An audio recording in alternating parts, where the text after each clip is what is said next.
Well, what's going on YouTube? Big Dawg Brett, welcome back to the channel. Thanks so much for tuning in. Today is National Signing Day. And I have not been disappointed. So, gonna jump right into it. Today we had we made a jump from the number 3 spot to the number 1 spot. Hats off to Kirby Smart and the recruiting team. Those guys are doing a great job over there at UGA. And getting all the talent they want and then some. So let's take a look at who actually signed today. I'm going to run through the list real quick. Today we had a 3-star strong side defensive end, Cameron Keeney, 6'5", 307, committed to Georgia. Then we had Jackson Muschamp, who is the son of head coach Will Muschamp. He committed at 828 as a walk-on. I believe he had a scholarship to another school, but he still chose to come to UGA. Then we had the 4-star running back, Dajon Edwards. This guy is absolutely incredible. He's more of a power runner than he is a speed demon. He does have some good speed, but the guy's got a lot of power. So then we had at 926, 3-star wide receiver, Lad McConkey. I guess that's how you say his name. About a quarter after 10, we had a 3-star athlete, DJ Lundy. He committed to Florida State over Georgia. My mistake there. Then we had 5-star offensive tackle Broderick Jones signed with UGA. That was a big one for us. Then at 11:17, we had 3-star quarterback Darren Branch. He flipped his commit from Ole Miss to UGA. Then we had 4-star center Cedric Van Pran. He signed. We kind of knew that guy was coming. And then that was pretty much it for the day. So that put Georgia with quite a haul. That put Georgia in the number one spot solidly. That puts Georgia with five stars. Depending on where you're looking at, you're going to see four 5 stars. But listen to what I tell you. Tate Ratledge is a 5-star. People may tell you he is not. The guy is a .9822. Mikael Sherman's a 5-star at .9833. So that guy's a 5-star. Some places have him listed as a 5-star. Some have him listed as a 4-star. Broderick Jones, Tate Ratledge, Kendall Milton, Darnell Washington, and Keely Ringo are all 5 stars. Two out of the 5 stars that we got are from the state of Georgia. This particular recruiting cycle, UGA did a little, maybe you would want to say less in-house recruiting in the state of Georgia. Looks like we were actually able to go out and pull some candidates out of some other places. So I'm going to run through the list for you guys real quick. I've already named off the 5 stars, but here is the incredibly long list of 4 stars. So we have Nazir Stackhouse out of Decatur, Georgia. Justin Robinson out of McDonough, Georgia, wide receiver. Nazir Stackhouse is a defensive tackle. Carson Beck, if you don't know who Carson Beck is, he's a 4-star quarterback who's going to be, I guess, trying to compete for the starting position against Jamie Newman. We'll see how that goes. But he is a 4-star quarterback, and he is absolutely elite. Jalen Kimber, defensive back out of Texas. Mikael Sherman, if you don't know who that guy is, he's absolutely incredible. Linebacker out of Washington, D.C. Jalen Carter, defensive tackle out of Apopka, Florida. Warren Brinson, defensive tackle out of Bradenton, Florida. Marcus Rosemy, wide receiver out of Fort Lauderdale. Chad Lindbergh out of League City, Texas, offensive line.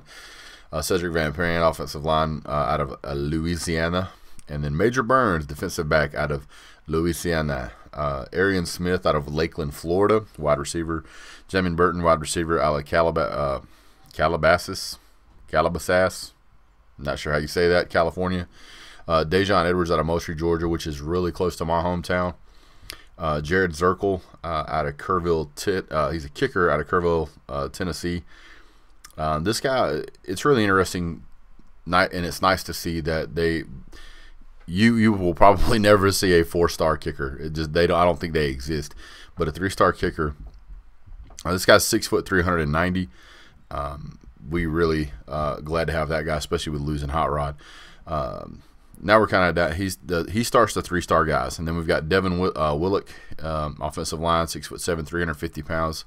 3-star Austin Blasek, or Blasky maybe, out of Bloomingdale, Georgia. Lad McConkey, he was the one who signed today, wide receiver out of Chatsworth, Georgia. Darian Branch, defensive back out of Amite, Louisiana. And Carrion Keeney out of Suwanee, Georgia, defensive end. So that pretty much rounds out the 2020 recruiting class.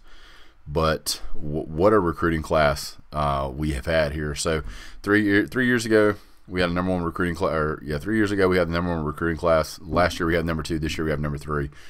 Looking at the things that's been said and done, UGA has absolutely poured on the talent. Before Georgia took the number 1 spot away from Alabama, they had held that position for like 7 or 8 years. And now, essentially 3 years in a row, UGA is fighting everybody at the top of the list. So it's incredible to see. If you look at the recruiting rankings right now, and depending on which site you look at, you may find a little bit in one way or a little bit in another. Rivals has got UGA with 25 commits, Alabama at 25 commits, and Clemson at 25 commits. 4-star, 4 5-stars, 4 5-stars, 5 5-stars. UGA has 5 5-stars. I mean, you might as well say that. UGA has 15 4-stars and 6 3-stars. The 3-stars that we signed today did bring down the average per player, but our overall points are 313. I mean, it's just absolutely incredible. The rankings is Georgia, then Alabama, then Clemson, and then LSU. You can obviously understand why LSU would have a large commitment at this time. Then you've got Ohio State, Texas A&M, Auburn, Florida, Texas, and then Tennessee. So one of the things I want to point out here is that out of the top 10, 1, 2, 3, 4, 5, 6, 7 of those teams are from the SEC. So I know you guys say SEC bias, SEC bias. No, this is one of the reasons why. All of these players on these teams didn't come from the South. The player rankings here has nothing to do, the team rankings here have nothing to do with whether the team is an SEC team or not. It simply has to do with the players that are going to that school. And as you saw when I read off from our list, Texas, Louisiana, California, wherever these players are coming from, has no impact on which team. SEC bias, as far as I'm concerned, is not accurate. You can look at the bowl records and you can see how well the SEC teams did in the bowls, and you can also look at see how well the SEC teams are doing in recruiting. And you could probably argue that that is the reason why they're doing as well in the bowl games as they are. So, and the national champions of LSU, which is an SEC team. So, and yes, I'm drinking coffee at freaking 9 o'clock at night. So, is what it is. All right, so one of the things I wanted to touch on here, I'm going to try and keep the video a little bit brief. If we look at the ESPN Top 300, if you're playing against Georgia or you're competing against Georgia on the recruiting trail, here's something you should look at. So in the top 10, Georgia has 2 of the top 10, Alabama has 2 of the top 10, and everybody else only has like 1. Ohio State's got 1, North Carolina's got 1, Clemson's got 1, LSU's got 1, Oregon has 1 somehow. And then when you drop down into the top 25, UGA has 1, 2, 3, 4, 5, 6. We have 6 players in the top 25. No other team, as far as I can see, has more than 3. Clemson has 3. Ohio State has 2. So yeah. So out of the top 25, Georgia owns 28% of the market there. 25 to 28%, whatever the number is. That's a huge number of the top 25 players. And as you go down, I mean, the Georgia sprinkled in there more and more and more. So, I mean, you can't scroll very far without seeing another Georgia player. Out of the top 300, I don't even know how many players. Pretty much all of our players come in the top 300. I mean, let's just be honest. Absolutely incredible. Absolutely incredible. Kirby Smart is building a monster of a program. Hats off to him. One of the things I do want to touch base on, since we're already here and we're talking about recruiting, is some people were curious as to if Zach Evans was going to play or going to sign with UGA today. I was more of the belief that he probably would not. Looks like that kind of turned out that way. And honestly, you can look at the recruiting, what we've got, and you can see we don't necessarily need that guy. Taking a stance on this guy is a lot like taking a stance on Justin Fields. If you say, hey, I don't like what I see with the guy, he goes somewhere else and he shows out, everybody's going to try and rub your face in it.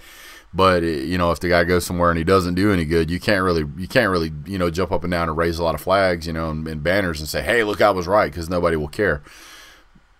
But if you listen to what Kirby Smart said in his the press conference he did after National Signing Day, you'll see that he was very, very much talking about the character of the players that they're bringing to UGA. He's looking for a very specific type of person to fit into the program, and he flat out said he doesn't want to spend time on players that he has to work on off the field stuff. He wants them to show up, be ready to go, be ready to learn. And if you listen to the players that they did sign and how those guys act versus the drama that you see, at least in the background with Zach Evans, it's pretty apparent why Georgia did not want him. They don't want that in the locker room. They don't want to deal with it. That guy can just go take a hike somewhere else. Let him be somebody else's problem. They would rather focus on football.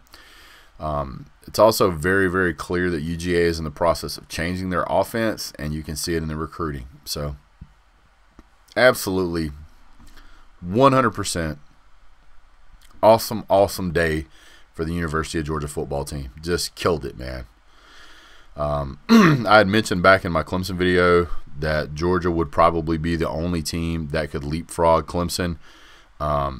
Alabama did it. And they did it by just pretty much sheer power of their 4-star recruits. They have a lot of solid 4-star recruits. And you could argue some of those guys should be 5 stars as well. I'd be okay with that argument. But certainly very impressive to see both Georgia and Alabama leapfrog Clemson. If LSU would have picked up just one more 5-star, they easily could have jumped Clemson. They're not that far behind. So, well, guys, that's pretty much it for me today. Thank you guys so much for tuning in. We really appreciate it. You guys have a great day. We'll be talking to you soon. God bless. And go Dogs.